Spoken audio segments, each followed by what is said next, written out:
What is up, guys? We are back. It's your boy Effie with Any Action Sportscast here to go over UFC Vegas 102 with my homie, a special guest. We don't have guests often, man, so I'm super pumped to have him here. We have Fight Hub MMA joining us today. What is up, bro? What's up, man? Thank you for having me on. I'm excited to go over this card. Hopefully, we can find some spots to bet on.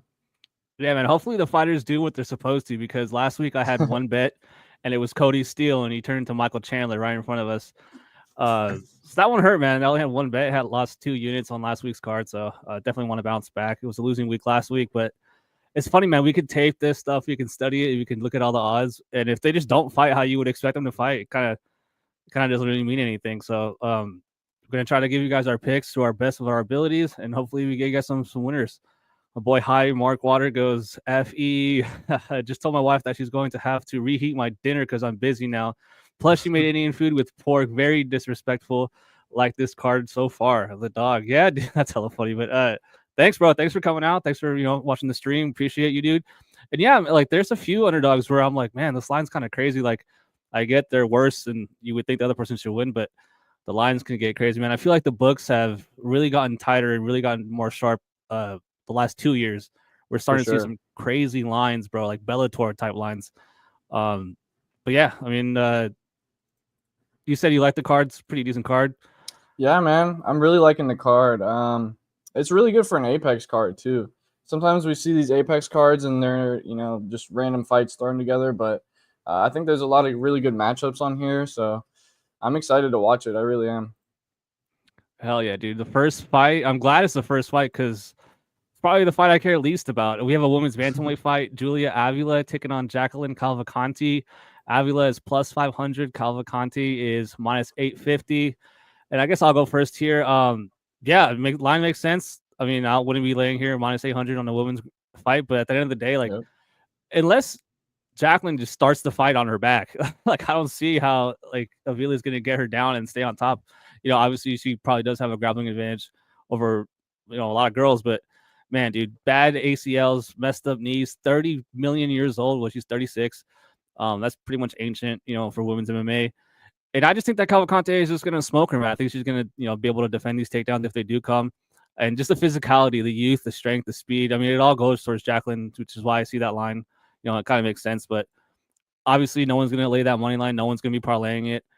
So I would kind of approach it from like a different angle, maybe a method of victory Oh, here. Whoa, lost my voice camera. Or like a round prop. Does she get her out of there? I think if Jacqueline doesn't finish her, man, that's a really bad look. So either a dominant decision for me or a second or third round TKO. So how you see this fight going? yeah, man. I'm actually on the Calvacante side too. I'm not gonna reinvent the wheel or anything like that. I think she is the deserved favorite. The line has gotten pretty wide. I think she opened as like a minus 400 or something like that, and we saw her get steamed all the way to like minus 700 or whatever she's at. I think she is the deserved favorite just for the striking advantage that she possesses. Her striking has improved a lot, and I really like her striking actually. Um, I think she gets it done probably by decision as well, just because obviously she has the striking advantage, and I think she's going to be able to keep the fight at range. I think she's going to be able to put the pressure on Avia, and I don't know, man. I think Avia can break, man. I think in her last fight against Misha Tate, we kind of saw her break. In round three, she got subbed, and she kind of gave up, in my opinion. She kind of threw her neck out there, and she didn't try to fight the hands or anything like that, and she kind of gave up. I think Calvacante is going to be able to just put the pressure on her and kind of break her mentally. Um, and yeah, I think Calvacante, we saw with the Nora Cornell fight, we saw her kind of turn a Muay Thai girl into a wrestler. And there's a couple things that scare me on the Calvacante side is Nora Cornell was able to get a couple of trip takedowns, which is what we're probably going to be seeing with Avia. She's going to try to get into the clinch. She's going to try to get you to the ground. But I mean, you got to know for the game plan for Cavalcante just to shuck the girl off you and strike her up, man. So that's what I think happens. Yeah, I mean, especially if they like the takedowns don't come, like the initial like sequence right after that, the momentum is just going to be all on Jacqueline. Oh, for Um, sure. and then I'm seeing right now Jacqueline decisions minus 225, man. That's crazy. Like that's a lot of juice, man. She goes out there and finishes this lady with white hair on her head and hasn't fought in 5 years. So Yeah, it's I'm expecting hard. just a different level of athlete in this fight for sure.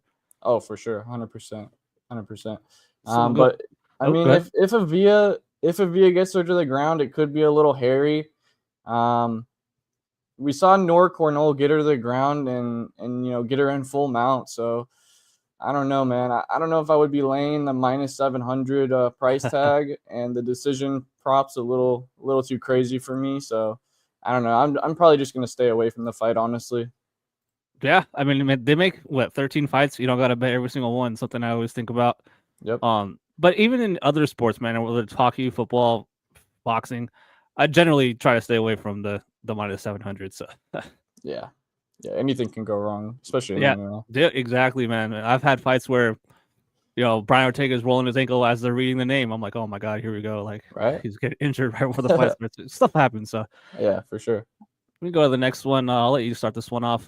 We have Dontel Mays somehow in the UFC still taking on Walter Walker. Mays comes in plus 195. Walker minus 240. And I'll let you go first on this one. Sweet. So for this fight, honestly, this is kind of a sloppy heavyweight fight. Um, I'm gonna be on the Walker side just because I think he's gonna try to win more than Mays is. Mays is kind of a wild card. You never know what you're gonna get with him. And he never comes in with a game plan. He never does what you think he's gonna do. I think Walker's gonna be pushing for the takedowns, obviously. I think he's gonna be able to get a lot of takedowns on Mays, and I think Mays is gonna try to get up. He's going to get up a couple times, but eventually I think he's going to kind of start giving up on himself. I think Walker, the takedowns are going to come much easier for him. And I think he's eventually just going to ride out a decision against Mays. Walker has looked in a lot better shape as of recently than his debut kind of showed us against Bresky. If you watch that fight, Bresky continued to get up constantly, and eventually Walker kind of gassed out on himself. And yeah, but if he gets stuck on the feet, Mays is definitely a live dog. So maybe this is something you kind of want to live bet.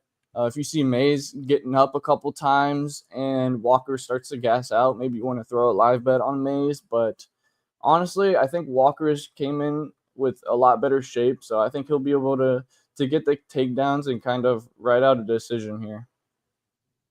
Nice. Yeah, that was that's my favorite bet, I guess you could say, for this fight. I like Walker decision plus 140. Just for the fact that I don't really see him finishing Mays on the mat. I do think he's active off his back, at least to enough to keep moving. He's not just going to stay on his back, like you were saying. I mean, he's training with John Jones. I don't know how much that's going to help him here in this fight, but that's always good. I mean, fuck, I'd rather have a guy train with John Jones than not train with him. But yeah, it comes down to grappling. Can Walter get him down? I think he can. I think eventually he does get him down multiple times. And again, like we were talking about at the beginning of the show, like if he doesn't go out there and try to wrestle and he just goes out there and strikes with Dontel, he's giving Dontel the best chance to win, in my opinion. And that's something you got to consider when you're laying minus 225 on a sloppy heavyweight fight. Like I said, I do think it goes to decision because I don't think that, he's going to go out there and just, mount him right away, and finish the fight. So I actually do think it goes the distance, and I like Walker to be the one winning. Interested to see how the output is on the feet. I think that Dontel, if he was just more active, man, he would look way better in his fights. He just doesn't throw. He gets froze. He's kind of a reactionary striker. He definitely likes to have the other guy go first. But yeah, man, he's gonna be mouth breathing after that first round. After the first 5 minutes, his stamina, his physical like attributes, his body language is just gonna look really bad.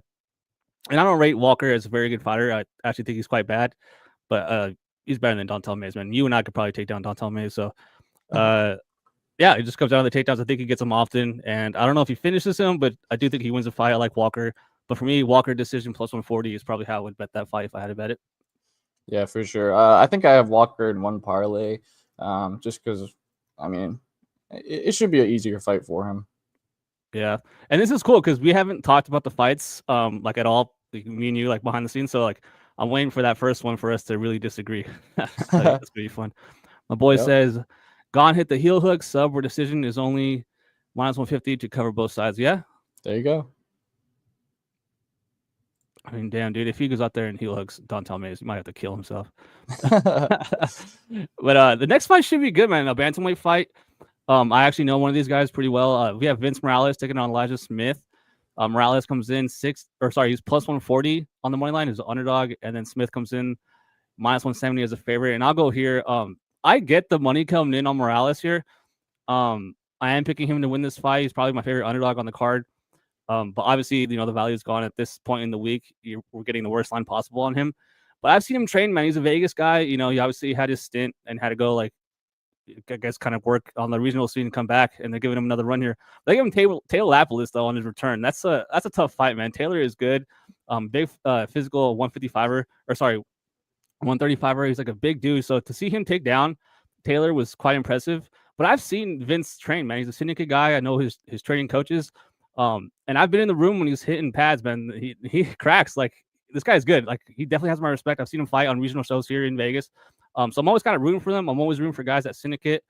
And I think he has enough to make it interesting, man. Smith, very good athlete, right? Everyone coming off Contender Series, they have a lot of high expectations. And I don't know. I feel like this is kind of a step up for him. And Morales has experience, man. That's one thing I really like. He does have experience against high-level fighters. Obviously, had to go outside the UFC and then come back. But when to me, that screams like he's super hungry and eager to win. He has to win. There is no second chance here. Like, it's go time. And we're getting plus money on a guy that I feel like will be fighting kind of desperate. So I always like that. I always like when fighters need to win. We're going to talk about Edmund's fight later, and that fight, someone needs to win as well, or else they're getting cut. So, yeah, I'm going with Vince. My first underdog pick will be Vince Morales, and I don't want to get cute with a method of victory bet, so I'll just take Vince Morales plus 135 as my best bet for that one. Yeah, man, I'm on the same side, actually. I like Morales here. I also think he's probably one of the best underdogs on this card, in my opinion. I think how I'm going to approach this is I'm going to live bet this because I think that Smith is going to be able to probably win round one at a pretty high clip, just based off athleticism, based off his speed. I think he'll be able to win round one, and maybe towards the end of round one or start of round two, I will live bet Morales because hopefully he'll be at a bigger number there for me because starting out at a plus 200, I think there was a lot of value on him there. But what is it at right now? Like a plus 130 on my book. So I don't see a whole lot of value at that point. So yeah, I think I'm gonna get Morales. The thing that scares me on the Morales side is his volume. He can kind of fight at a low volume pace, which I don't like the most. I think that Smith has the ability to win just based off of sheer volume, but I also think that Smith has a gas problem, and I don't think that will bode well against a vet of Morales. I think Morales can probably expose him, and maybe we could see Morales get a sub or TKO on him in rounds 2 or round 3. But yeah, man, I'm gonna have to go with Morales, just based off his vet savviness. Yeah, I guess the only concern I have, like you said, that low output can really bite him, especially at bantamweight, man. These guys are just throwing like crazy. You would expect the lower weight classes to have a little bit more output. But also, man, he's like 34, 36, 34 years old. So like we were talking about, this is his second run in the UFC. Like, he really can't afford to lose, like Moicano says. But yeah, 34-year-old bantamweight, not the greatest, feeling about that. But yeah, same side here, both on Morales. Yeah, the thing that I saw as well was Smith moved gyms. I can't remember what gym it was, but he moved to the not moved, but he did a portion of his camp at the gym that Chris Gutierrez and somebody else, I forget, that fought Morales. Here, I'll pull it up real quick. It was Jonathan Martinez and Chris Gutierrez. I forget what camp they're at. Just leg kickers. Yeah. So he's doing work with them, so maybe they'll help him with a game plan or something like that. Maybe we see Smith throw a lot of leg kicks out there, but obviously they can't fight for him. So, yeah. Yeah, definitely. You could have the best game plan and don't listen to your corner like Sean Strickland, but Oh, it yeah. happens. It happens, man. It's different when you actually have to fight. Like once the fight starts, I'd rather have the guy with more experience and obviously, has been there more times. But we can go and Yep. go ahead and move on to the next one. This one's a banger, dude. One of the fights I'm most forward to for sure. Looking forward to welterweight fight between Gabriel Bonfim and Chaos Williams, bro. Bonfim minus 225, Williams plus 185, and you're up on this one. Sweet. So, like you said, this is a really good fight, man. Especially in the Apex. Like the Apex just makes some of these fights even greater than it would be. So Bonfim versus Williams, I think the Apex is gonna benefit Williams, just because this dude swings bombs, man. He's in there trying to take your head off. Bonfim did lay an egg against Dalby. Not a lot of people are going to be putting that same pace and pressure that Dalby puts on you. But this one's hard for me. This is one that I've been torn on. I've been flipping sides all week, but I think I'm gonna have to go with Williams here. I think he has a really, really good shot of winning this fight, just because, like I said, it's in the Apex. And Bonfim just his striking defense is really, really bad. He has pretty good weapons. He has a good front kick, some good knees and stuff like that, but he can get a little too overzealous.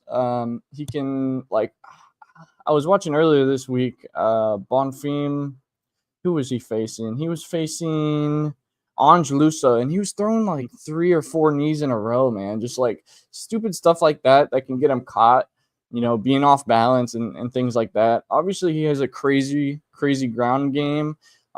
He could sub Mr. Chaos Williams, but I just have a feeling that Williams is gonna like KO him or something like that, man. It's a really small octagon, so yeah, that's how I think it goes. Yeah, dude. This one's tough because you're laying minus 200 here on a guy that could end the fight pretty much at any second. Like I like how you were saying, the exchanges can get so wild. And then again, like I'm glad you said it. Bonfim has really bad striking defense. Like he doesn't bring his hands back. He'll throw, and they just take forever to get back. Like, and then he just chin up in the air, throwing knees. And like you said, like if you just get caught, you don't have to land the best punch. If you just land on a guy, only he has one leg throwing a kick in the air or one knee in the air. Now he's on one leg. It's way more effective and it's going to land way more damage. And Gabriel puts himself in those spots. But like you said, I really like his grappling. I really like his clinch work. I do expect at some point in this fight, Bonfim to get Chaos along the cage. But even then, man, Chaos can land something out of the break if he gets separation. Like he just throws so heavy, and I don't want to say he throws everything into his shots because he can keep it going for 3 rounds. It's not like someone that's just going to look horrible, like McKinney or like something like that where they just look horrible, or even like Edmund after that first round. He could still put up a decent output, obviously with that finishing ability throughout the fight. So you really need Gabriel here to fight smart and to fight a good game plan. But I do think he's a better fighter. I do think that overall in mixed martial arts, he is the better complete fighter in this fight. So I'm picking him to win this fight. But like I said earlier, man, at minus 200, minus 225, man, it's going to be a sweat. Like I don't want to put myself through that. I don't want to put that stress on me. I don't want to have to watch the fight, stressing out, sweating bullets. So I'm not going to bet that fight. But I'm expecting violence, man. Whether it's Chaos, landing something clean here late in the fight, or if it's Gabriel getting him down and submitting him. I think someone's getting finished in this fight. And one thing you mentioned a couple of times that I really like, I think it's a good point, is that apex, man. That small apex just leaves less room to maneuver. If you're someone that circles and moves laterally a lot, there's just less room to do it, man. So the guy cornering, trying to cut off the cage is going to have advantages in this fight. And I'm expecting that to be Chaos. I expect Chaos to be going forward with Gabriel skirting on the outside, trying to pick his shots and land on Williams. So it could be a fight where Bonfim's throwing more output, technically landing more, but the more damaging shots are landing from Chaos. So my pick's going to be Bonfim via submission. I think he does find that submission at some point in this fight, but it's going to be a sweat here if you're laying minus 225 against Chaos Williams. Yeah, for sure. Williams has a lot of stuff going on outside the octagon too, which I want to mention. He's got into real estate or something like that. So I'm not sure how much he's in the game, training and getting better like that. Bonfim's in there trying to improve, trying to get better. So it's a good pick. I think Bonfim has a good shot. Yeah. Roman is dope in the chat. Says Indian food with pork. That's haram. He's talking to our boy, high Mike Water, and yeah, that's funny. But high Mark Water says Olivas used to train with Smith and his dad, and said he was betting Morales, though at closer to plus 200 number. Yep. Factory X, Mark Montoya, Jim Smith is a Colorado Springs guy. Yeah. It's great when you kind of know, because I'm in Vegas, so like a lot of guys train here, and word gets out. Like that's how I knew about Cody's grappling, which is so frustrating that he didn't grapple. He's out grappling people like Aljo, Marab in the gym, and he's a great grappler. So to see him out there shoot 2 takedowns and get stuff and actually reverse one time was kind of crazy. But yeah, like I know Brandon did train with him. He goes, "That's what I'm saying, Roman." Yep, it was wrong. Roman says, "I got my money on Cavalcanti. American fighters taking L's lately." Well, yeah, dude, it's easy to pick a minus 800 fucking minus 800 favorite. But yeah, she should win. Cavalcanti should win. It's just like, does he finish her or win via decision, basically? Better pray that Avia doesn't get those takedowns, man. Yeah, if your girl Cavalcanti gets taken down, you're gonna be sweating big time, Roman. Yeah, I don't think she's gonna be able to sweep Avia like she did to Cornell. Yeah, and getting mounted like that so quickly is a kind of a bad look. Not kind of. It is. That's what concerned me about the Cavalcante side, honestly. Yeah, for sure. We can go ahead and go to the next one. We have a men's flyweight fight. I'll start this one. We have right now only has his first name. Estevan taking on Aguilar. Estevan comes in undefeated, minus 525. Holy crap. And Jesus Aguilar comes in plus 360. I'll be straight up, bro. Like, I don't get how Jesus Aguilar like wins fights. Like, he has a overhand right and a sick guillotine, like a sick nasty front choke series. And it's crazy. He fought that Australian last fight. Forget the kid's name. Nichols, I mean? Nichols. Stuart Nichols. Dude, I had money on him, right? And that was like one of those fights where it was like the first on the card, like the first prelim or whatever. Mm-hmm. I remember watching, and obviously he goes in there, gets submitted right away. And I just remember thinking, like, dude, has he ever seen Jesus fight before? I said, the one thing you can't do, and he goes out there and does it. I was like, I legit swear to God, I swear I've watched more tape than this guy did, and he's actually fighting. It's crazy. Like, there's no way you don't know this guy can guillotine you. It's basically all he does. I'll give him credit, though. It is a nice choke. He does have a tight grip on it, and he snatches it, dude. Like, the second he gets in, like, having submission defense is great, but at a certain point, like, you're just gonna go out. Like, there's no defense for just going out. Like, you could be the most savage Russian wrestler ever, and then if you have no oxygen going to your brain, guess what? You're going out no matter if you tap or not. So that's definitely worrisome. But I mean, on the feet, I think he's gonna get touched up bad. And even if Estevan, who is a good grappler, I like his grappling, chooses to grapple in this fight, I think he's good enough to not get submitted, basically. So minus 500 though, holy crap. You can probably tell how I feel about these money lines being that wide. I definitely don't like them. But I see him winning this fight. I see him winning, and then I see Jesus getting cut from the UFC, maybe 1 or 2 more fights. So I don't rate him highly as a fighter or an athlete. Yeah, so I think Estevan kind of works him in this fight. As far as how does he do it, I think he's gonna either knock him out or win via submission. So I'm going knockout here. I'm going Estevan via knockout. So that's my pick. Yeah, man. I agree with pretty much everything you said. I'm not sure how Aguilar's winning these fights. He's just got like an overhand and a nasty guillotine, man. I also don't know how he won that Mendonca fight. Rewatching that, I am pretty sure that Mendonca won the fight. I don't know. That was a pretty bad decision in my opinion. And I think Estevan's going to win a decision here, man. He has all the striking on his side. He's a much better striker in my opinion. And let's talk about Estevan's debut, man, against Charles Johnson. That's a crazy hard debut, man. And he showed us a lot of skills there. He has really, really nice wrestling. And like you said, man, Aguilar, I think he's sub or bust in this spot, just like he was against Nichols. I actually had money on Nichols as well. And I was pissed, man. I was really pissed with Nichols there. But I think Estevan is a better grappler than Nichols is, and I think he'll be able to stay out of the guillotines. In his Dana White Contender Series, I was watching that earlier today. Estevan against João Elias, I think his name was. That dude was really scrambly and really good at grappling, it looked like. And Estevan was able to stay safe, man. He was able to float position on top, and he was able to rain off a lot of ground and pound against him. And that's kind of what I see going on here. I think Aguilar's Gonna try that guillotine, obviously. And if you do like the Aguilar side, I think it would be a sub in either rounds 1 when they're dry. That would probably be his best shot. Or maybe we see Estevam guess out in round 3, but it's going to be a lot harder for Aguilar just because they're going to be sweaty at that point. And it's going to be, harder to get a guillotine at that point. But yeah, I think Estevam, we see him float position on top. I think we're going to see him wrestle a lot here. Even though I wouldn't want him to, I feel like if he would just keep it standing, man, he could probably KO Aguilar, but at least win, a 30-27 here. I think Estevam's the much better striker. He has really good ground to pound, which I like. So I think that's how he does it. I think he wins a decision here against Aguilar.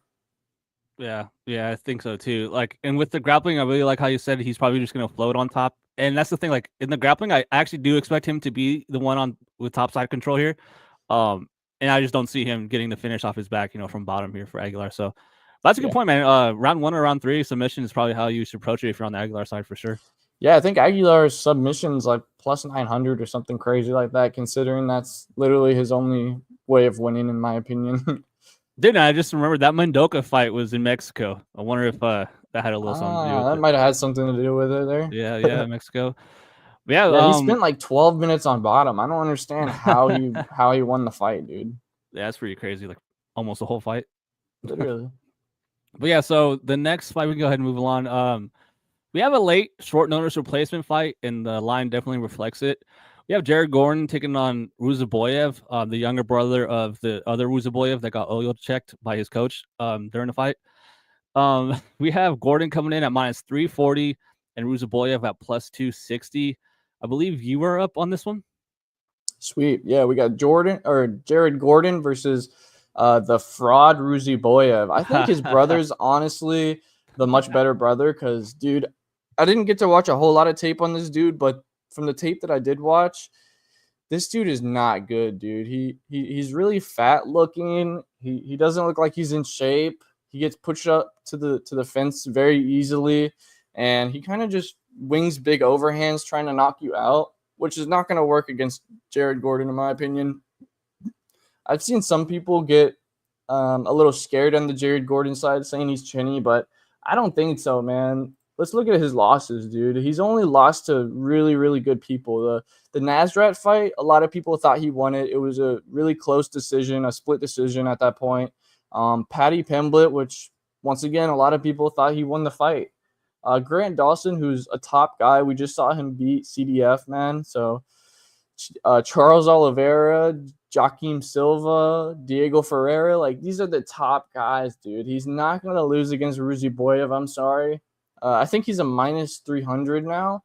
I think that's safe to parlay, dude. And we haven't seen Jared Gordon get a lot of finishes, but if he's gonna finish somebody, it's gonna be Ruziboyev, man. He's just gonna tee off on him on the feet, in my opinion. He can hit takedowns. I think we see him either KO or sub Ruziboyev, man. I like him inside the distance. I agree. I think Gordon just destroys this guy. But a good point though. I agree. This guy has like no fights out to watch. Like I know obviously he has fights and everything, but like it's really hard to find relevant fights or his most recent fights. So obviously not a lot of tape on the guy. And when I do see him fight, for one, like you said, he doesn't look physically that good. Definitely getting pushed up against the cage a lot. And also his opponents are like just straight trash cans. Like, this guy is killing straight bums, dude. Like not worse, but like up there with Taporia's little brother or older brother. I don't know which one he is, but this fight screams the UFC needed a body, and they're calling around like, oh, dude, this guy's in town. Like, or here you go, you're in the UFC. It's way easier now to get in the UFC than it was a few years ago. We're seeing a ton of short notice replacement guys, and this screams this guy took the fight just to get into the UFC and then try to come in looking better in his second and third fight. But even so, even if he had a full camp, I think Gordon should be a huge favorite. I get the line movement. He opened around minus 280. Then within hours, he was around minus 300, and it's still climbing. I'm seeing minus 330 at a lot of books. But that makes sense. This is one of those where I can see him getting up to minus 360, minus 375 before the fight starts. And he's probably going to be the most common parlay piece on the whole card. You have a guy that can outstrike him and definitely hit takedowns. I think that the takedowns will be there for Jared Gordon. I'm not so much worried about Jared Gordon's chin. I don't think he's like a non-durable guy. I know he can, and has been finished. And and that's not a good look. But this guy is not the level of the fighters that you listed that are beating Jared Gordon. Jared Gordon's on the full camp, more experienced, better fighter, better overall fighter, whether it's wrestling or striking. And I expect him to be there in that third round if it gets there. I do like the inside the distance as well. But yeah, probably my favorite parlay piece, Jared Gordon. And I expect that line to keep moving. And that line going the way it is, the movement it has made so far, completely makes sense to me. So this fight screams this guy is taking it to get into the UFC. They needed a body. Not the best fighter. Honestly, probably shouldn't be in the UFC, but your brother's in the UFC, and go ahead, give it to this guy. So yeah, Jared Gordon probably getting the layup here, honestly. Yeah, man. I don't have any money on Jared Gordon right now, but I could promise you that I will have money before this fight comes around. I will have money on Jared Gordon. Yeah, I like it, man. We go ahead and move to the last prelim. We have a women's strawweight fight. Dang, they got my girl Angela Hill on the prelims. We have Angela Hill coming in at minus 110 still, and where's Ketlin Souza, who also comes in at minus 110. We have a pick 'em here. I'm gonna go first, and we were talking before the show. There's a couple fights where I'm going back and forth. I'm kind of torn on. This is definitely one, man. I definitely could see the case for both fighters in this fight. You know, Angela Hill's notorious for losing split decisions. Her fights are always close. She never really separates in her fights, but also she never really gets dominated. She never gets dominated. She never gets finished. She never gets like rocked, knocked out cold. Like she's durable, man. She's been in here for years. But the facts are the facts, man. She's like 40 years old, and she's basically a 500 fighter in the UFC. I don't rate Souza as someone that's like gonna be fighting for a belt or anything. I know she had the knockout, against that Mexican girl, and I fear it's recency bias. I fear that we just saw her get that finish and she looked good. So now she's getting the best fighter probably that she's ever fought against a girl who's been around forever, has a ton of experience, and you know what you're getting in Angela Hill, man. She's gonna throw output, a ton of output. She's gonna have volume. She's gonna have that awkward karate stance with her hands looking like a kangaroo. But she has great experience, man. She's been in there with the best, and obviously she's not winning them all, but I do value her experience here. But I just can't get over the age. I'm actually going to go with Souza here. I just think that she's more of a physical athlete at this point than someone like Angela Hill. And unfortunately, I just can't go with Hill. So I think that Souza at some point in this fight does start to separate on the strikes. I can see Angela Hill winning the late rounds in this fight, but I expect Souza to look really good in the beginning of this fight. I wouldn't be shocked if Souza gets Angela Hill down in this fight. I'm expecting a lot of clinch work, a lot of cage pushing in this fight. I'm coming from both fighters, honestly, but it's hard to overlook the speed, the volume of Hill and her strikes, her accuracy, and just her willingness to be there all 15 minutes. So it is a close fight. It's a pick 'em for a reason, but I'm going with the Brazilian with neck tattoos. Give me Souza here to win this fight. I can't really. It's probably gonna be a decision here because all Angela Hill fights go to decision. So yeah, my official pick is Souza here via decision. Yeah, man. I'm actually on the other side, dude. I really like Hill in this spot. Angela Hill is a seasoned veteran. She has been there, done that. She's kind of a gatekeeper in this division. If you get past her, you're probably going to be in the top 10, top 15. If you don't, then you're going to be under. You're not going to probably ever be able to get to the top 15 or top 10. And I don't really rate Souza very much. She's just not a girl that I want to put my money on. We saw a lot of steam come on her, dude. I think it's like minus 115 on both sides, and I don't understand it, dude. Angela Hill's the seasoned veteran here. She, like I said, has been there, done that. Who's she losing to? Tisha Pennington, Amanda Lemos, Jandy Roba, and these are really close decisions. The Pennington fight was unanimous, but she's losing to Mackenzie Dern, to Tabitha Ricci. These are all really, really good girls, and I just don't put Souza on the same level. Yes, Angela Hill's 40. She's getting up there in age, but she's also been rounding out her skill set, man. She's been showing us wrestling now. She has really good grappling. I think we see her mix it up here. I also like Angela Hill's volume, but yeah, I think we see her mix it up. I think we see her hit takedowns, hold Souza on the ground, and I think she just shows Souza a vet lesson here, man. I really like Angela Hill in this spot, and I don't have any money on her right now, but I probably will. I wanted to see if the line would flip, but the line never flipped, man. So I think the bookies even know themselves that Hill is really live to get a win here, man. And I will have money on Hill before this fight comes around. Yeah, and honestly, probably waiting, you'll probably get a better line. I feel like money's gonna come in on Souza. But I'm glad you mentioned the grappling, man. Here in Vegas, there's like a promotion that it's called High Rollers, and it's like a grappling tournament, right? Like in jiu-jitsu, or whatever. And they grapple, and if you win, you get an ounce of weed. It's pretty funny. But she's been on it, and she's like competing multiple times in grappling submission only events. So, like you said, she's definitely rounding it out, and yeah, I can see her mixing it in. I do think that the fighter who can mix in multiple aspects of MMA better is Angela Hill in this fight. I mean, she's proven it. And like you were saying, like people like Dern and Janjaroba, even Ricci, like those are good grapplers who you would think would have an edge in the grappling. I mean, they did beat Hill, but I mean, I don't think Souza is some crazy good grappler with top control here in this fight. So yeah, the fighters that are getting the best of Hill can kind of bank on their ability to be the better grappler, where I don't see that really happening in this fight. It's probably gonna be a 15-minute striking fight, and in that case, it's kind of hard to go against Hill for sure. But I'm picking Souza, so we'll go ahead and go on to the next one. I think you're up first on this one. We have Connor Matthews coming in at plus 325, whereas Jose Delgado, who comes in at minus 450 now. So I'll let you go first on this one. Who you got? Dang, minus 450. That's crazy. Yeah. This is another fight that I've been flipping, man. Earlier in the week, I was extremely confident on Delgado. I had way too many units on him than I was comfortable with.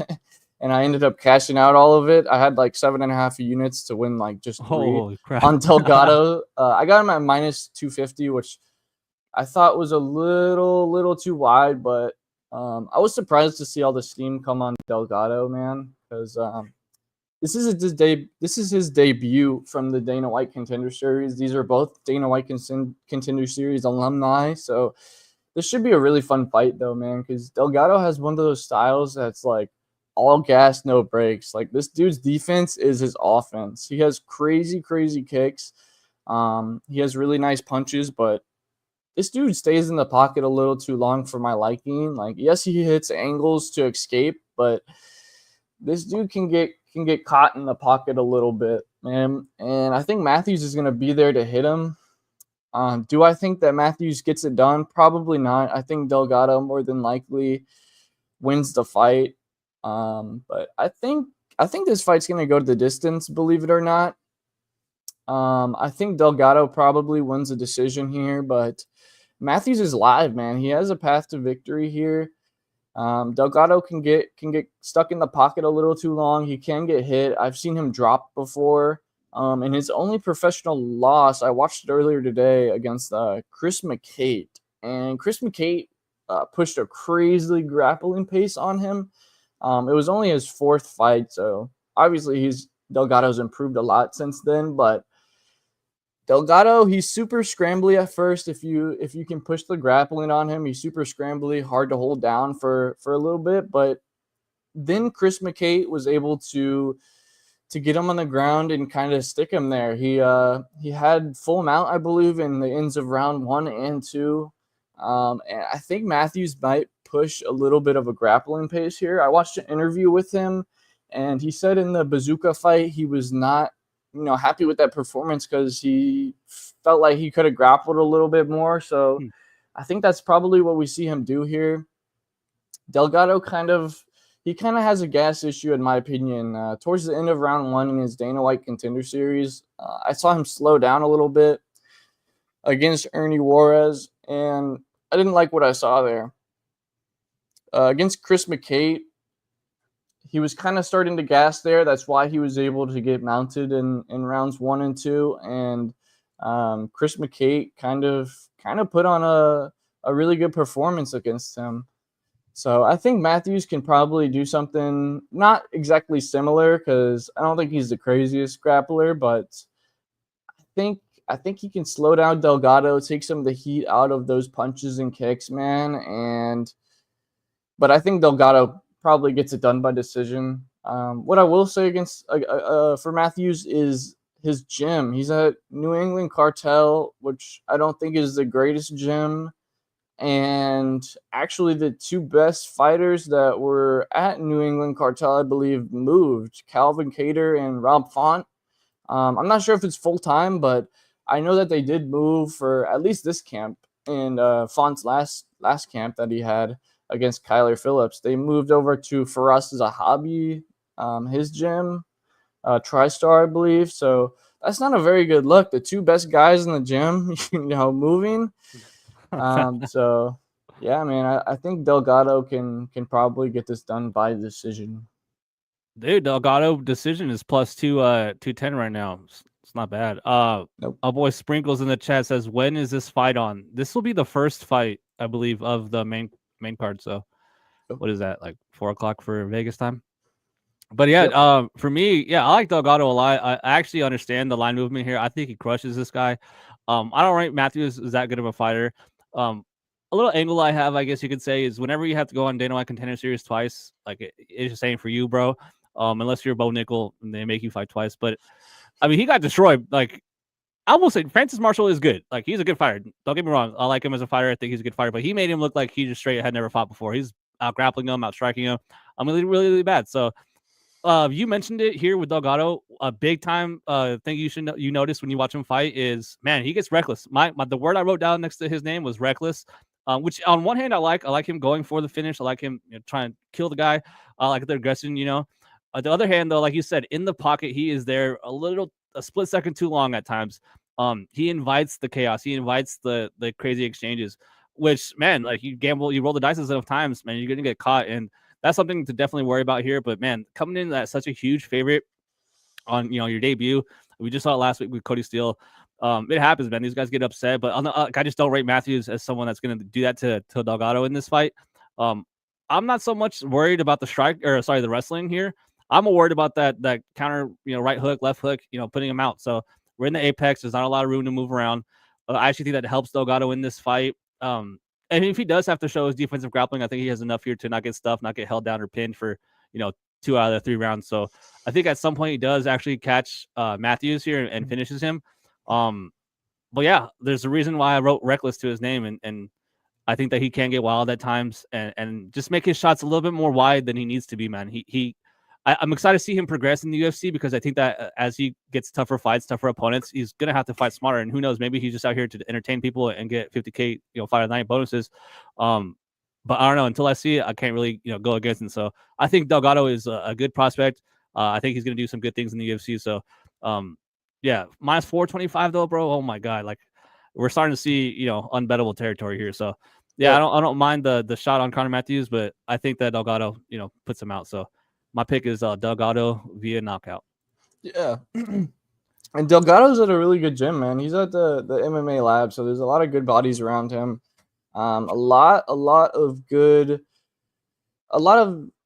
time to improve, and a lot of people that will help you improve. So yeah, shout out to Arizona. But yeah, we'll go ahead and move to the next one. This is probably my most anticipated fight on the whole card. I know a lot of people probably aren't thinking that for this one, but we have a middleweight fight between Rodolfo Vieira and Andre Petroski. Rodolfo Vieira comes in minus 280, and Petroski comes in at plus 230. So I'll go ahead and go first on this one. Similar guys, right? One guy basically is just brown, the other one's white. They're pretty basically the same guy. I've been torn on this one, man. I've been going back and forth. I know a lot of people don't like Andre, but he's actually done me well, man. When I bet on him, he wins, and when I bet against him, he loses. I remember when he got knocked out by Malkoon's hip. I was at the gym. That fight was like in Korea or something, so it was like super early. So I was kind of like watching on the screens as I was working out, and I remember vividly doing lunges, and I'm peeking at the screen, and then out of nowhere he's just like on the ground, and I'm like, oh shit, what happened? Like I missed it. Like what happened? And then I saw the sequence, and I was even more confused. I was like, all right, what the hell? What just happened? Sure enough, he like bumped his head on the dude's hip. Never seen that before. Crazy stuff in MMA at times, but skill for skill, I would say that Andre has a better striking. I do think that he is a better striker than Rodolfo, but he can't strike for 15 minutes. He'll get tired. Like that's the problem. Like he will definitely get tired in this fight. But then you have the ADCC champion in Rodolfo Vieira, who, if they grapple, I think that he ends up on top more likely than Andre does. I think that if they grapple, Andre will be the one on bottom. And sure, yeah, he could probably get scrambles, probably get to a hook, underhook, and get to a post and get up. But man, it's tough to see this fight play out where one of them separates. I don't really see a fight where someone's out here looking minus 250. I think that Rodolfo Vieira has a chance to make this fight extremely close, and we see this often, man. When both guys have they can match each other's grappling, it ends up playing out on the feet. And in that case, like I said, I do think that Andre is a better striker with more power, but I don't think he can keep it up for the second half of this fight. And like I said, a lot of people don't like him as a fighter. They think he's a bad fighter, but I actually feel like I have a pretty good read on this guy. The Chris Curtis fight for Rodolfo Vieira is a really good look, in my opinion. Chris really had to invest in those body shots, which he always does. But even then, he was kind of holding his own in the striking, man. Like, I know Chris ended up accumulating and racking up those striking statistics against Rodolfo. But I mean, fuck, he has like the best takedown defense in the world, like in the UFC's division, the middleweight division. So it wasn't like Rodolfo was just going to go out there and take him down over 3 times, 5 times. So in this fight, man, I can see Andre having the better wrestling, pure wrestling to get the fight to the mat. But once it's on the mat, we can kind of expect Andre to end up on his back. We just lost my boy. I don't know what happened. Hopefully he's back. Oh, there he is. Okay, here we go. Now you're good. But yeah, it's a tough one to pick, man. I'm super torn on this fight, but I am gonna go with Andre, man. I'm going with Andre because I think that he can land more damaging shots on the feet, and I don't think the grappling is that big of a gap.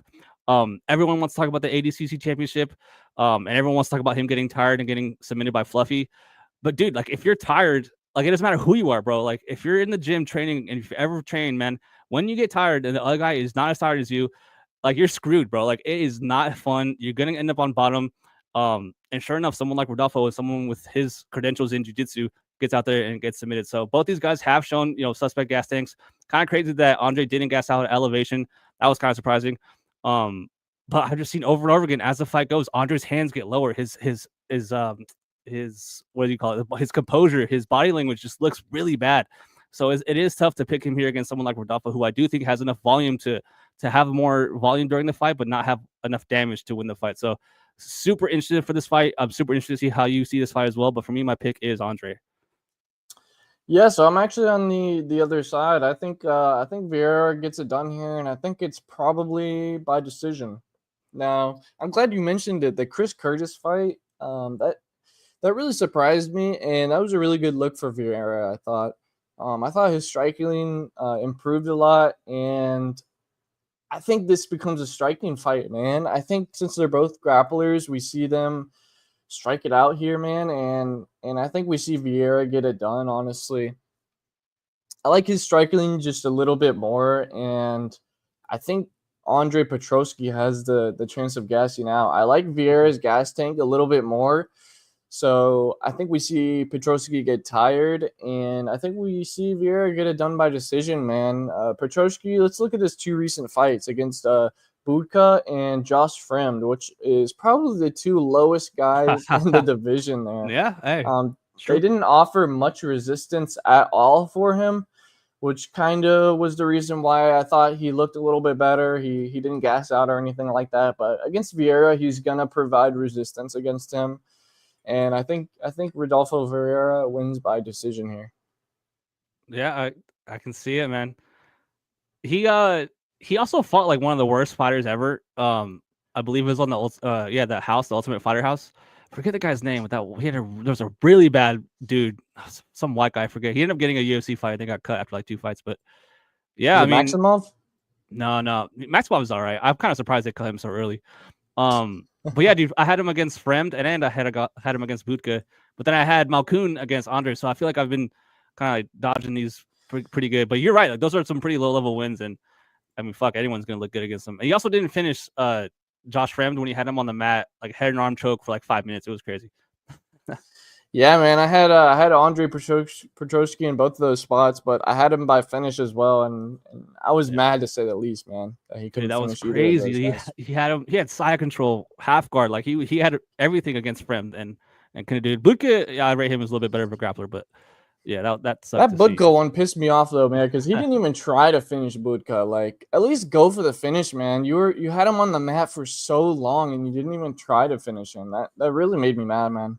Yeah, and as far as the grappling, man, I've seen just pure grappling matches. I've seen Pat Downey, who was a college wrestler, like dominate Andre, like bad. But Andre trains with Sean Brady. Like, I know he has it cleaned up. But I'm so excited for that fight. That, like, I know it's like kind of like not the highest name value, but just the style matchup. Like, I'm actually really, really excited for that one. Yeah, it's gonna be a fun fight, man. I can't wait to watch it too. Yeah, so we'll go ahead and go to the next one. We only have about 4 fights left. So shout out to everyone that's been in the chat, man. Leave a comment. Shout out to all you guys watching. Really appreciate you guys. If you're watching the replay, go ahead and watch from the beginning, and I'll put some timestamps when we're done. Make sure you guys follow my boy Fight Hub MMA. I'm gonna put his YouTube page in the description after this. Make sure you guys go ahead and sub to his channel, man. The guy is definitely sharp. So Yeah, man, like the stream too. Let's get the algorithm flowing, man. Effie puts in a lot of work every week, so like the stream. Yeah, man, appreciate it. Yeah, the next one we have another really good fight. We have Ismail Bonfim taking on Nazim Sadikov. Bonfim comes in at -220, Sadikov at +180, and I believe you're up first for this one. All right, so Ismail Bonfim versus Nazim Sadikov. I think Ismail Bonfim, I think he's the better brother, honestly. I think his striking's a little bit better in my opinion. I think this is going to be a really, really fun fight, man. For the Bonfim side, I really like his leg kicks, but I don't really rate his striking defense at all, man. It's kind of poor. He throws hard though. He throws very hard, which I think will bode well for him in this matchup against Sadikov. I think these guys are just going to throw down, man. I think more than likely someone probably gets TKO'd here, but it's hard to say because they're both pretty durable. We did see Bonfim kind of get hurt to the body a lot, which was the reason why that Benoit Saint Denis had the success that he did. He was spamming those body kicks, which obviously Sadikov isn't going to be doing here. But I think Bonfim probably wins here. I'm going to say by decision, just because it's going to be a very competitive fight in my opinion. But I think Bonfim's gonna be doing the better work with the leg kicks because Sadikov, he's very, very susceptible to leg kicks. And I think that's going to be the story of the fight, man. I think we see Bonfim win here.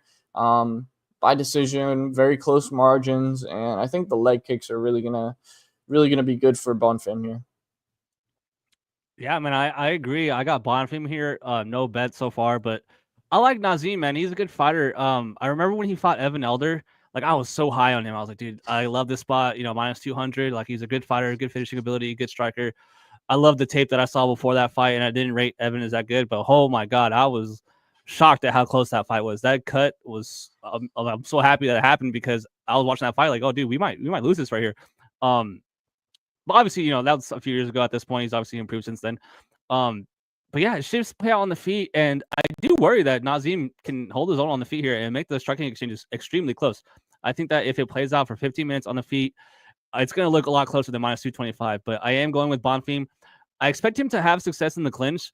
I know he's a smaller guy. I mean, so is Sadikov, but like he's a pretty small, like stocky guy. Like he's kind of like a little fire hydrant. But I do like his clinch work, man. I think he has enough ability to get the fight down, whether he's like accumulating strikes on in the clinch or if he goes for the trip takedowns here. If it does get to the mat, I would rather have my money on Bonfim in those exchanges. I don't foresee Nazim going out here with a grappling heavy game plan. He's a good striker. He's dynamic. He can fight at both stances. I've also seen him train in the gym. And he's good, man. He's fast, really good speed. But man, I like Bonfim. I do agree with you. I do think he's a better fighter.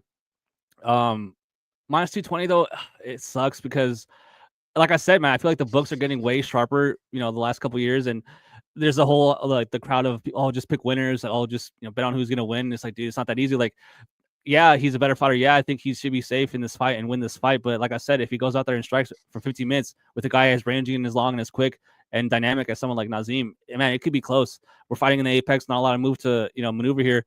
So I do expect a lot of fireworks, man. I think this is gonna be an exciting fight, a really good fight. So it's closely lined, or as far as their skills in my head. So at -220, I'm probably not gonna lay it here, but I am picking Bonfim to win that fight. Don't feel the best about it. I have a bad feeling about that one. I have a really bad feeling about Bonfim in that fight, but yeah, I think Bonfim wins. I think he ends up winning a decision here in this fight. Just landing more, landing cleaner, a little bit better striking defense. I think that Nazim is quite hittable. Does leave his head on the center line quite a bit.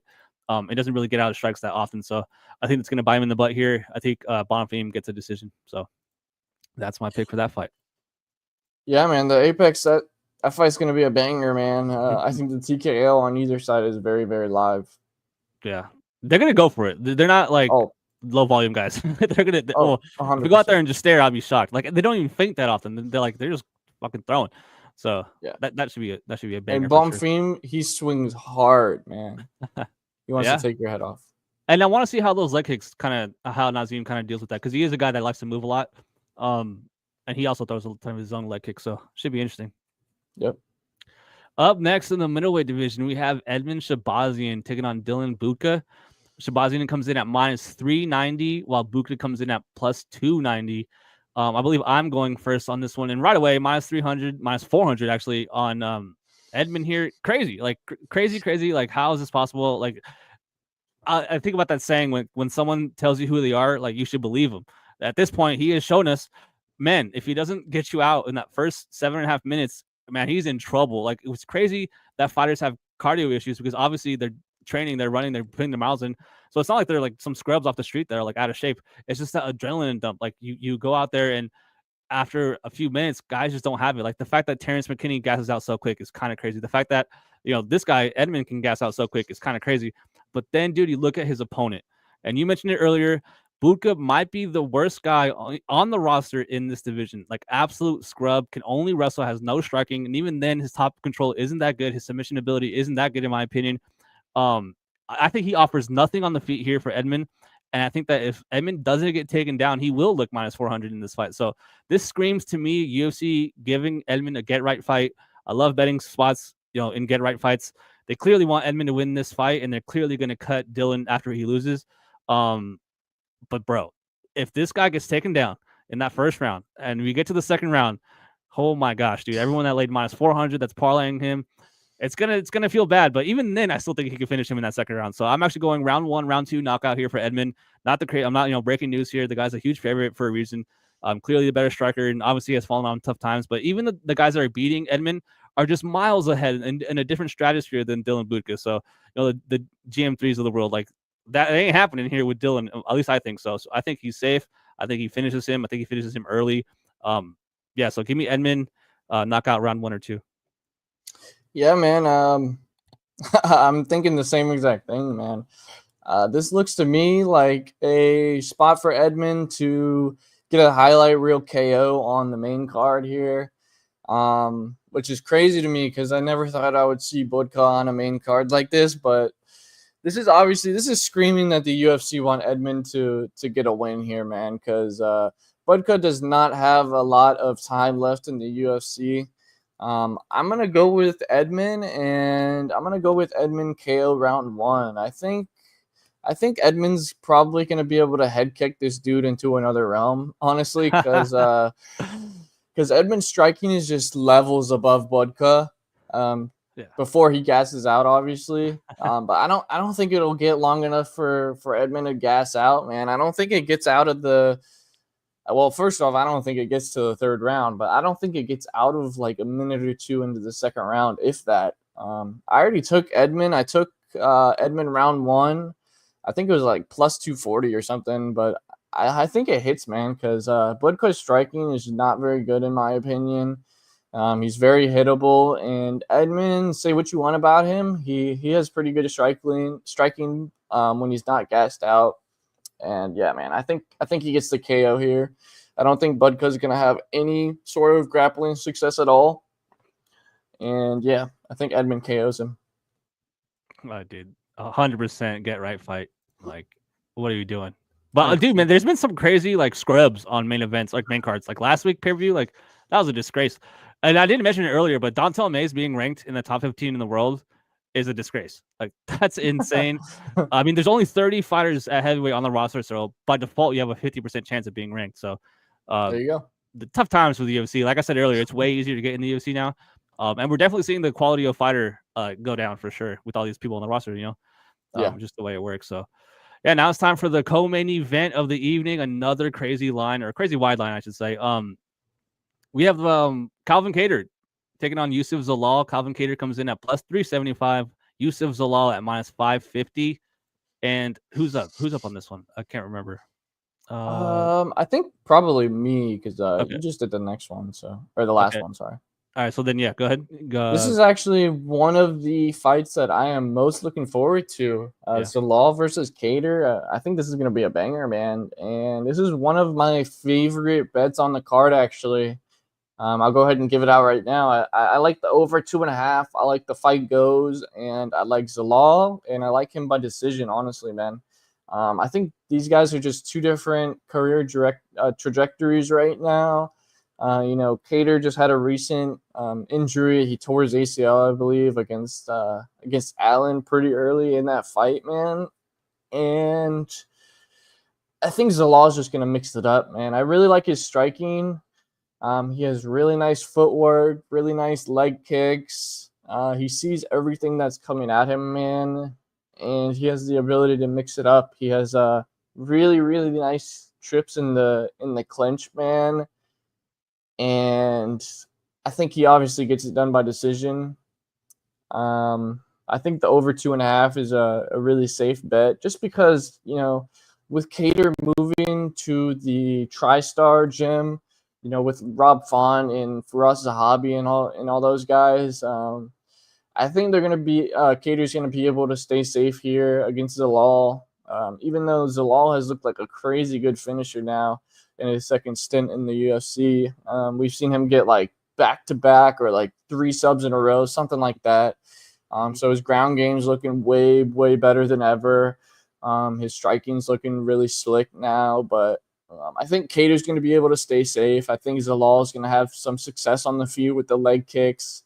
Cater's pretty susceptible to leg kicks, and I think Zalal is going to take it by decision here. I wouldn't be surprised if he gets some top time here. I don't think he's going to have a lot of success with the submissions or anything like that, because Aljamain Sterling, he's a crazy good grappler, and he wasn't able to get any success with submissions or anything like that. Maybe we see Zalal backpack Cater and win some minutes on the back or something like that. But Cater's his takedown defense and his get up game was really impressive to me. And at UFC 300 against Aljamain Sterling, man, because I thought Aljamain Sterling was going to be able to ragdoll this dude, especially after the injury, the knee concerns and everything like that. But Cater's takedown defense and his get-up game really surprised me there. It looked really good. And being at TriStar, I think that's only going to help him. So I think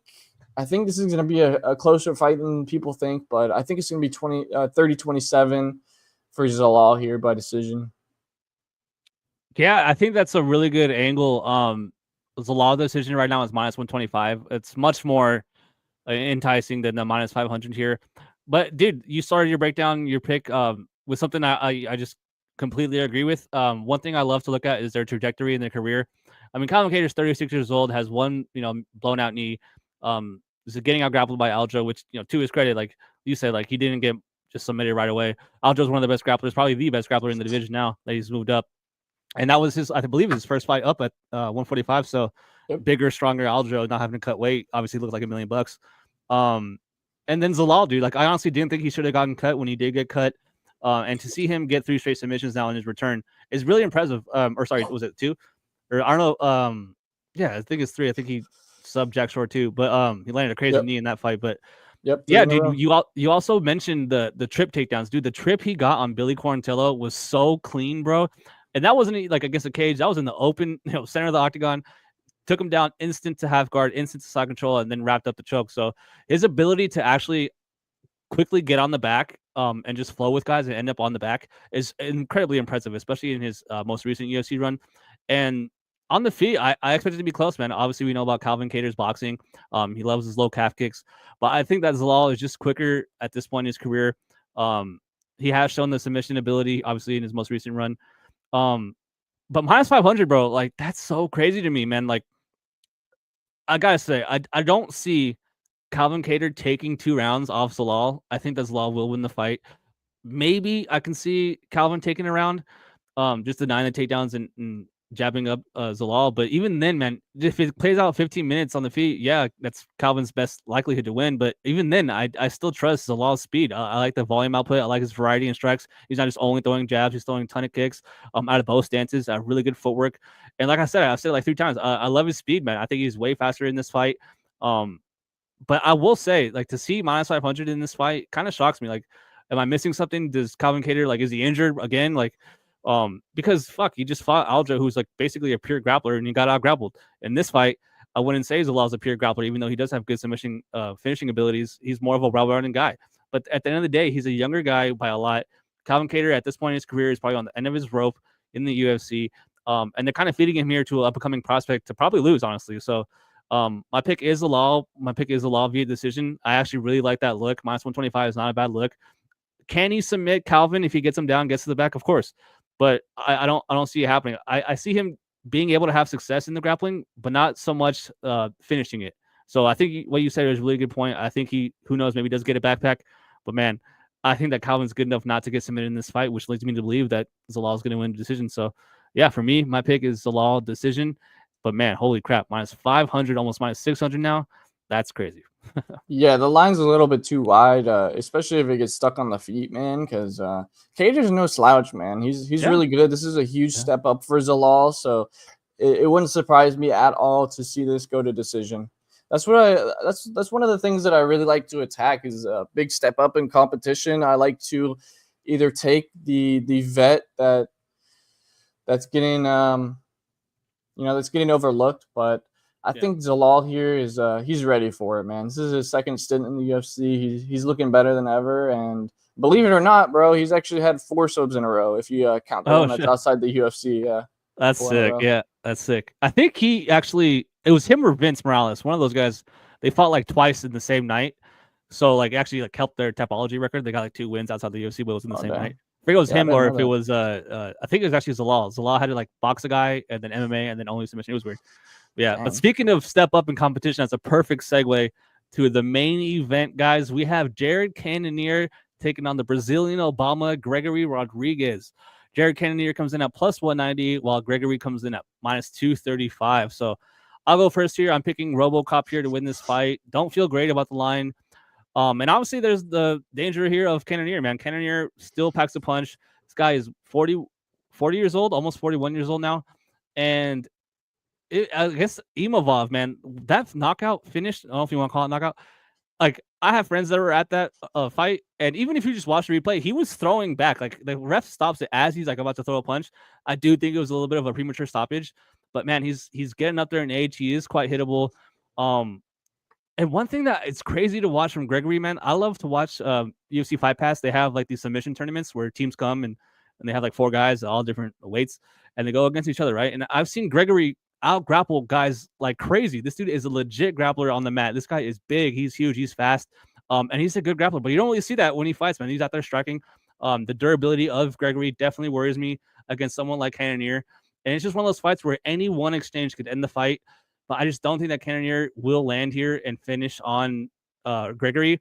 I think that Gregory can accumulate more as the fight goes, and I expect Cannonier to be the one that starts to fade in this fight. But I just like having that grappling advantage in my back pocket if I'm picking this fight. But dude, at any moment, I am scared that Cannonier is going to knock this dude's head off. We've seen it happen before. We've seen him get cut open like crazy. That scar tissue is there forever. It doesn't matter who you are. That's going to be a cut that he has to worry about for the rest of his life in any fight. So for me, my pick is Brazilian Obama. I think that he does finish Cannonier at some point in this fight, but over 2.5 is only minus 115. That wouldn't shock me to see this fight get extended. But just the finishing ability from Cannonier, and even so, the grappling finishing ability from someone like RoboCop, it'll be a sweat for sure on that over. But for me, I'm picking Gregory here. But you got to respect the finishing ability, the knockout punch of Cannonier here. But for me, I like the grappling advantage, or you would think that he has in this fight if it does get there. So yeah, I'm going with the younger guy here. I'm going with Brazilian Obama. So I'm gonna go with a 3rd round submission. So yeah, man. I think Barack Obama wins here as well, dude. He but it looks just like it was crazy. Yeah, nah, for real. The line's way too wide, dude. Cannonier definitely has a path to win here. He has crazy power in those hands, but like you said, Rodrigues, he has all the grappling upside here. And in fact, we've seen him as of recently grapple a lot more. So I think that's what we see him do here. I think we see him be smart, have some actual fight IQ, which we don't see with some guys all the time. But I think we see Rodrigues grapple here, and I also think he can finish, dude. I think we see a finish. I don't know when it will come, maybe like rounds 2, 3, 4, something like that. But I think Rodrigues can probably get it done by submission. Jared Cannonier, he's no slouch on the ground, man. But Rodrigues, he's a different animal when it comes to the groundwork, dude. He's really good at grappling, man. So I think he gets it done by submission. I really like that he's been fighting with more fight IQ as far as working the wrestling a lot more, because I think that's going to take him a lot farther than falling in love with his hands and kind of just trying to strike with dudes, because he's a really good grappler. He's not bad at striking, but like you said, he doesn't have like the greatest chin ever. He's not gonna take a lot of damage very well, especially against Cannonier. So he's got to know that you got to grapple here to at least take the steam out of Cannonier's punches. But yeah, I think we see Rodrigues probably get a finish in rounds, maybe like 3 or 4 or something like that. But I could also see a decision. I got Rodrigues in one parlay with Zalal as well. But yeah, man, I think he gets it done. I'm agreeing with you. Yeah, and real quick, because we'll give the viewers here like a 2-leg parlay. I know we both like Gordon. That's probably gonna be a pick. But oh yeah, real quick on Cannonier, like the Cannonier from the Strickland fight, and then who was it right after? It was Vittori, especially the Vittori. Like I don't think that Cannonier still exists. I think he had a knee surgery after the Vittori fight. He took a long time off, and he just looked off since then, man. Like I don't know, obviously this injury or the age. I don't think his output has been there, man. Kyle Brallo like froze him. Like he didn't do anything. He didn't throw any. Like it was crazy. I mean, obviously Kyle is super fast and dangerous and has that weird stance, like so it's like kind of hard. But he was landing like crazy on Strickland. Even on Vittori. Vittori's brick head basically saved him in that fight. Anyone else probably gets finished at some point with the shots that Cannonier was landing. But just the volume, the output, the physical attributes, I don't think are still there. And which is crazy because it was only like 2 years ago. So yeah, man, both on RoboCup there. So yeah, real quick, 2-leg parlay, 2 money lines, or it could be anything you like. For me, my pick is Gordon. I think that Gordon's a pretty good parlay piece. Honestly, until like minus 350. Like I think he's clear in this fight. So yeah, you got anything you want to pair Jared Gordon with? Yeah, I really like Jared Gordon. I think that definitely hits. Are we going for like a safety parlay or like something crazy? I would really go safety, like something you okay, would something be shocked safe. if lost. Yeah. Okay. I'll take the over 2.5 in the Zalal Cater fight. I think that's a really good parlay piece. All right, there it is, guys. Calvin Cater, Yusuf Zalal over 2.5 parlay with Jared Cannonier. That will be the official bet of this stream. I'll put it in as well. I'm assuming that'll be close to around pick'em or a little bit of plus money, so should be a good line. Thanks for coming on the stream, man. I know we arranged this last week. We're definitely gonna have you on again in the future, 100%. So good luck on your bets. You got anything to promote? Your channel, anything before we kick off? Yeah, I'm starting my channel out. I've done a couple of videos, but nothing consistent. I want to start posting more consistently on my YouTube channel at Fight Hub MMA. So yeah, just check me out on there. I really appreciate you, Effie, having me on. I love watching your videos and your streams every week, man. I really respect your opinion. So thank you so much for having me on. It was really fun to watch or to talk with you about these fights. And yeah, man, thank you for having me on. Hopefully we can do it again soon. Yeah, dude, definitely. You'll be back on for sure sooner rather than later, for sure, 100%. Sweet. But thanks for coming on too as well, man. Makes it a lot easier talking to someone else, not just myself here and maybe 2 people in the chat. But yeah, man, I appreciate you guys. We're only getting more viewers. Everyone that's watched, man, appreciate you guys. Leave a comment, hit the likes, do all that stuff. So good luck on your bets, everybody. Should be a good card. 13 fights should be a quick card. But yeah, good luck, and I'll see you guys next week. Peace.